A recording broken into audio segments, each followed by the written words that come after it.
જિનેન્દ્ર ભક્તિ વોરા રસિકલાલ જીવરાજના દીક્ષા મહોત્સવ પ્રસંગે સામૂહિક અષ્ટપ્રકારી પૂજાનું આયોજન અમદાવાદ આંબાવાડીના આંગણે વિક્રમ સંવત 2046માં કરવામાં આવેલા પ્રસંગનો અહેવાલ અત્રે રજૂ કરેલ છે, જેના આધારે કાર્યક્રમની રૂપરેખા ધ્યાન પર આવી શકશે.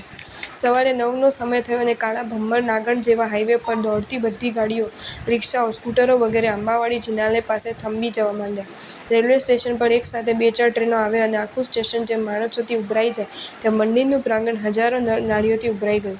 સૌએ પૂજાના રેશમી વસ્ત્રો પહેરેલા હતા. હાથમાં પૂજાના થાળ હતા. એ થાળમાં જળ, દૂધ, કેસર, ફૂલ, ધૂપ, દીપ, અક્ષત, નૈવેદ્ય અને ફળો ગોઠવાયેલા હતા. પૂજ્યશ્રી સાથે આખા જીન પૂજક પરિવાર બેન્ડ સાથે વાજતે ગાજતે પૂજા મંડપ પ્રતિ પ્રયાણ કર્યું. લોકો વર્ષીદાન ઉછાળવા માંડ્યા. આડંબર શું દેહરે જઈએ ની પંક્તિઓ ચડિતાર્થ થતી લાગી. ટૂંક સમયમાં મ્યુનિસિપલના કબજા હેઠળના વિશાળ ક્રિકેટ ગ્રાઉન્ડ પાસે આવીને ઊભા રહ્યા. 1000 બાય 800 ફૂટના ગ્રાઉન્ડમાં 215 બાય 115 ફૂટના વિશાળ ભવ્ય મંડપનું નિર્માણ કરવામાં આવ્યું હતું. મુખ્ય પ્રવેશદ્વારથી બે બાજુ 100 ફૂટ લાંબા સ્ટેજ પર એક બાજુ ઇન્દ્રો તિલક કરવા માટે ઊભા હતા, તો બીજી તરફ બહેનોને તિલક કરવા માટે ઇન્દ્રાણીઓ ઊભી હતી. તિલક કરાવીને જીન પૂજકો આગળ વધે ત્યાં બે બાજુ તેમને પૂજા માટે પુષ્પો અર્પણ કરવામાં આવતા. થોડાક આગળ વધે ત્યાં બે બાજુ મોટા ડ્રમમાં ઘડેથી લાવેલ દૂધ ખાલી કરવા માટેની વ્યવસ્થા હતી. થોડાક આગળ વધે ત્યાં જીન પૂજાની પુસ્તિકા ભેટ મળતી. થોડાક આગળ વધે ત્યાં શ્રી સિદ્ધાચલ મંડન આદિનાથ ભગવાન તથા શ્રી શંકેશ્વર પાર્શ્વનાથ ભગવાનની ભવ્ય પ્રતિકૃતિના દર્શન થતા.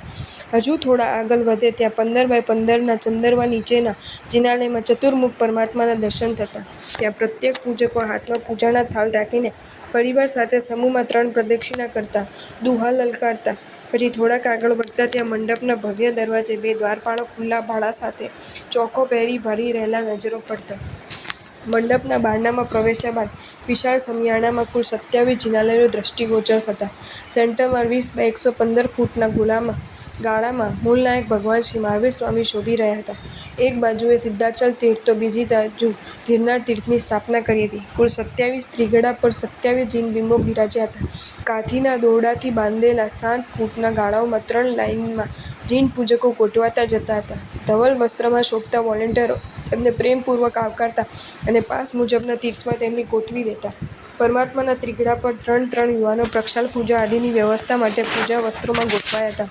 બહેનોના કુલ 14 તીર્થોની બધી વ્યવસ્થામાં મહિલાઓ ગોઠવાઈ હતી. જોતજોતામાં તો તમામ ગાળાઓ ભરાઈ ગયા. મંડપ ઉભરાઈ ગયો. પૂજ્યશ્રીએ આજની આ મંગલ ઘડી પળનો મહિમા સમજાવ્યો. નિશી અને પ્રદક્ષિણા ત્રિક સમજાવી અને પછી સ્તુતિગાન માટે સૌને પ્રોત્સાહિત કર્યા. હાથમાં રહેલી પુસ્તિકાનું પાનું ઉઘડ્યું અને મંગલગાન શરૂ થયું. જે દ્રષ્ટિ પ્રભુ દર્શન કરે, હે પ્રભુ આનંદદાતા, દયા સિંધુ, દયા સિંધુ. એક પછી એક સ્તુતિના સ્વરો વહેવા લાગ્યા અને કંઈક ચુંબકીય આંદોલનો પેદા થવા લાગ્યા. સ્તુતિઓના મંગલ ઘોષથી મંડપ ગાજી ઉઠ્યું. વાતાવરણ પવિત્ર બની ચૂક્યું. પછી પરમાત્માના અભિષેકની તૈયારી શરૂ થઈ. મૂળનાયક ભગવાન પાસે દીક્ષાર્થીઓ મોટા જળકુંભો લઈને ઊભા રહ્યા. અન્ય 26 તીર્થોમાં પણ 3 ભાવિકો જળકળશો ભરીને ઊભા રહ્યા.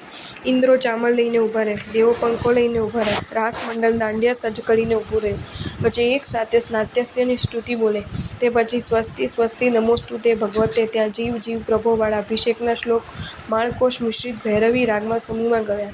તે પછી જલપૂજાનો દુહો ભણવામાં આવ્યો. તે પછી સૌએ એકસાથે ઓમ રીમ પરમ પુરુષાય પરમેશ્વરાય વાળો મંત્ર ભણ્યો અને જેવું જલમ યજામહે સ્વાહા પદ બોલાયું કે તરત જ હજારો જળકળશોમાંથી દુગ્ધધારાઓ જીન બિંબો પર વરસવા લાગી. ઘંટ રણકવા લાગ્યા. શંખ ધ્વનિ ગુંજવા લાગ્યો. ઢોલીડાના ઢોલ ધ્રુભકવા લાગ્યા. મંડળ રાસ રમવા માંડ્યું. ઇન્દ્રો ચામર વીંજવા લાગ્યા. દેવો પંખા વીંજવા લાગ્યા. દીકકુમારી નાચવા લાગી. નૃત્યકારે ભરતનાટ્યમ શરૂ કર્યું. જન સમુદાય તાળીઓના તાલથી વાતાવરણ ગજવી દીધું. સંગીતકારો મેરુ શિખર નવરાવ્યો સુરપતિ કાવ્ય પંક્તિઓ ગાવા લાગ્યા. ખરેખર જાણે મેરુ પર પરમાત્માનો જન્મ અભિષેક ન ઉજવાતો હોય એવું ભવ્ય વાતાવરણ ખડું હતું.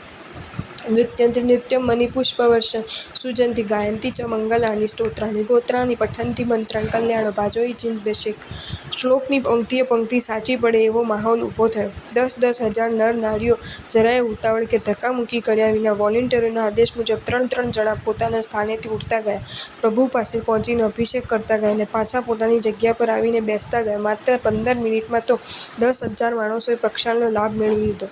તે દરમિયાન વાજિંત્રનાદ નૃત્ય રાસ સ્તોત્રોનું મંગલ પઠન આદિ ચાલતું રહ્યું. દીપકુમારિકાઓ ઢોળ વાગે છે ગરબો રજૂ કર્યો. અભિષેક પૂર્ણ થયા બાદ પૂજ્યશ્રીએ ચંદન પૂજાનું રહસ્ય સમજાવ્યું. પછી સૌએ સાથે ચંદન પૂજાનો દુહો અને મંત્ર ભણ્યો. સાથે પુષ્પ પૂજાનો દુહો મંત્ર બોલ્યો. પછી થાળી વાગી અને ચંદન પૂજા તથા પુષ્પ પૂજાનો પ્રારંભ થયો. કેસરિયા રે કેસરિયા ગીત ગુંજવા લાગ્યું અને પુનઃ પાછા જીન પૂજકો નિજ સ્થાનેકેથી ઉઠીને પૂજા કરવા પ્રભુ પાસે પહોંચ્યા. પૂજા થઈ જતાં આવીને બેસી ગયા.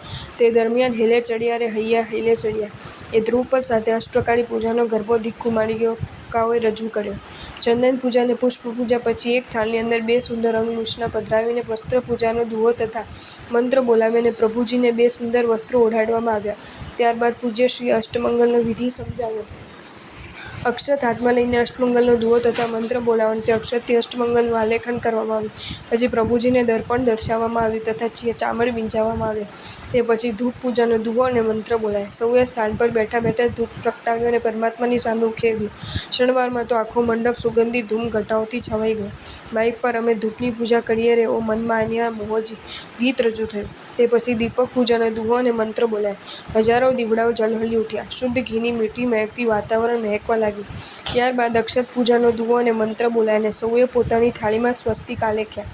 ત્યારબાદ નૈવેદ્ય પૂજાનો દુહો મંત્ર બોલાયા. મૂલનાયક સમક્ષ આલેખેલા 15 ફૂટ બાય 15 ફૂટના દંડાવટ પર 3 ફૂટ ઊંચા મોદકને પધરાવવામાં આવ્યા.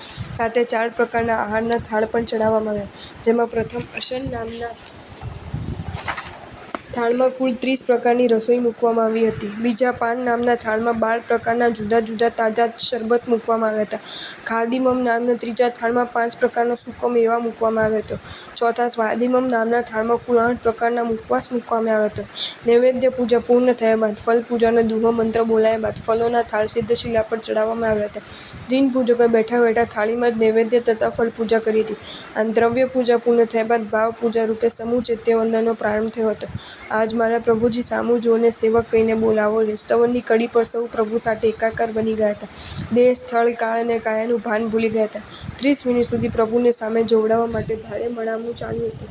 ત્યારબાદ છેલ્લે નૃત્ય પૂજા રૂપે યુવાનોએ ચામર લઈને ભક્તિ નૃત્ય કર્યું હતું. થૈયા થૈયા નાટક કરતા દાદાને દરબારે જે ગીતના પંક્તિએ સૌના પગ સ્પ્રિંગની જેમ ઉછળતા કરી દીધા હતા. ત્યારબાદ પૂજ્યશ્રીએ પરમાત્માની પૂજાના પ્રભાવે સકલ વિશ્વમાં શાંતિ પથરાય. જગતના જીવ માત્રના રાગાદી ભાવોનો નાશ પામે. સંસારની જળો જથામાંથી જલ્દી છૂટાય. પ્રવજ્યા પમાને વહેલી તકે મોક્ષે જવાય. એવી ગદ્ય પ્રાર્થના સંવેદન રૂપે રજૂ કરી હતી. છેલ્લે ઉપસર્ગા શૈમ્યંતી અને સર્વમંગલ માંગલ્યમ શ્લોકની ઉદ્ઘોષણા કરીને સૌ વિખરાયા હતા. ત્યારે ઘડિયાળે બરાબર બપોરે 2ના ટકોરે પાડી દીધા હતા. વિશાળ ગ્રાઉન્ડની બહાર પાર્કિંગ ઝોનમાં તબેલામાં બાંધેલી ઘોડાઓની જેમ પાર્ક કરેલી ગાડીઓ અને સ્કૂટરનો હોર્ન વાગવા માંડ્યા અને સૌ ગરબડી હંકારી ગયા હતા. વોલન્ટિયર યુવાનોએ તરત જ સામગ્રી સમેટવાની તૈયારી આરંભી દીધી. ત્રિગડા પ્રતિમાજી ઉપકરણો વગેરે જ્યાંથી લાવ્યા હતા ત્યાં પહોંચતું કરવાની કાર્યવાહી તરત જ શરૂ થઈ ગઈ હતી. મંડપવાળાએ સ્ટેજવાળાએ પણ પોતાનો સકેલો શરૂ કરી દીધો. 4 કલાકમાં તો બધું આટોપાઈ ગયું હતું. પણ આ સ્પીડના કારણે પાછળથી રહી રહીને દૂર દૂરથી દર્શન કરવા માટે આવેલા હજાર નાના રિલે મોડે માત્ર ગ્રાઉન્ડના દર્શન કરીને પાછા વળવું પડ્યું હતું.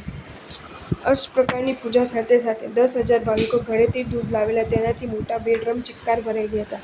નૈવેદ્ય પૂજામાં આવેલા મીઠાઈથી 25 કથરોટ તથા ફ્રૂટથી 50 પોટલા ચિક્કાર ભરાઈ ગયા હતા. અભિષેક માટે 108 નળીઓ તથા 64 તીર્થોના જળ તથા 18 અભિષેકની દિવ્ય ઔષધિઓ લાવવામાં આવી હતી.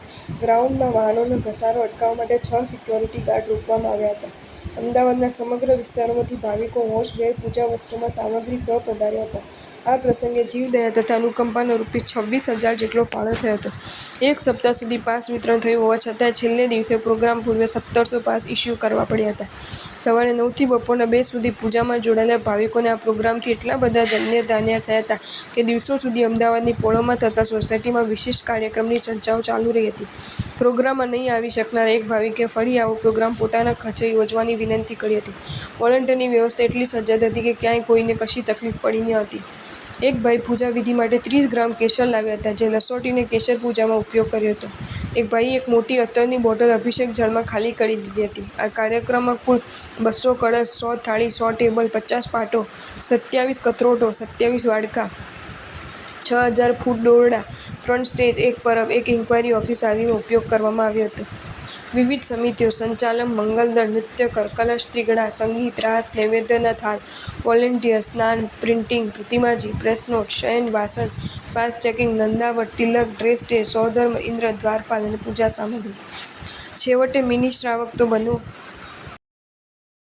જો તમને આ વિડીયો ગમ્યો હોય તો આ વિડીયોને લાઇક કરો અને શેર કરો અને આવા જ નવા વિડીયો જોવા માટે જૈન ફેક્ટ્સ એન્ડ સ્ટોરીઝની ચેનલને સબસ્ક્રાઇબ કરો.